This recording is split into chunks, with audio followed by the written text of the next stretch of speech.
Hello friends, welcome to my channel Vigyani ma'am. मु भावुची आपण माने समस्ते बहुत भलरे थिबे। आज जो मुझे भिडियोटी नहीं आसी आपण मानक मनरे थिबा दुईटी प्रश्नर उत्तर जहाँ आपण माने मते पचारि थिले। चलंतु एबे भिडियोटी स्टार्ट करिबा। आपण मानक मनरे वर्तमान जो दुईटी प्रश्न अछि। प्रश्न एक होची विद्या प्रवेश बही केबे सरिबो। प्रश्न दुई वर्तमान हस खेल पढ़ा हेबो कि नाही।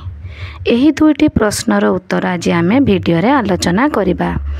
प्रथम कथा हला मासिक पाठ्य खसड़ा बा मंथली प्लानर 2024-25 अनुसार विद्या प्रवेश बहीटी एप्रिल मास 23टी पीरियड, मे मास 4टी पीरियड, जून मास 11टी पीरियड, जुलाई मास 25टी पीरियड एवं अगस्त मास 24टी पीरियड पढ़ाइबा परे अगस्त 31 सुधा सरी थांता।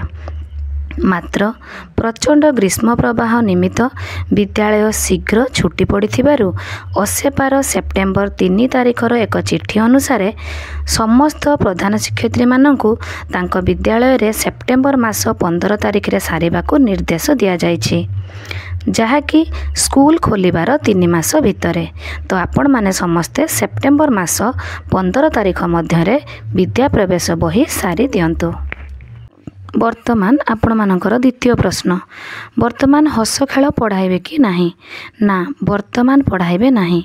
किपरि केबेठारु ओ केमिति पढ़ाइबे आसंतु आलोचना करिबा।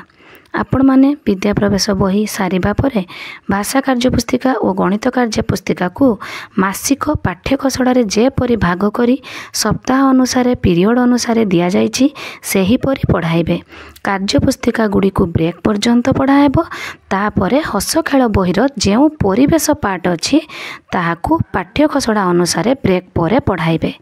मु आशा करुछि आपण मानक मनरे विद्या प्रवेश को नहीं हस खेल को नहीं थिबा द्वंद्व दूर होइथिबो।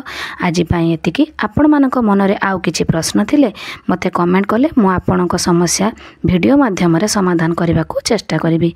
वीडियोटी भलो लागिथिले लाइक शेयर एंड सब्सक्राइब करबा को आदौ भी भूलिबे नाही।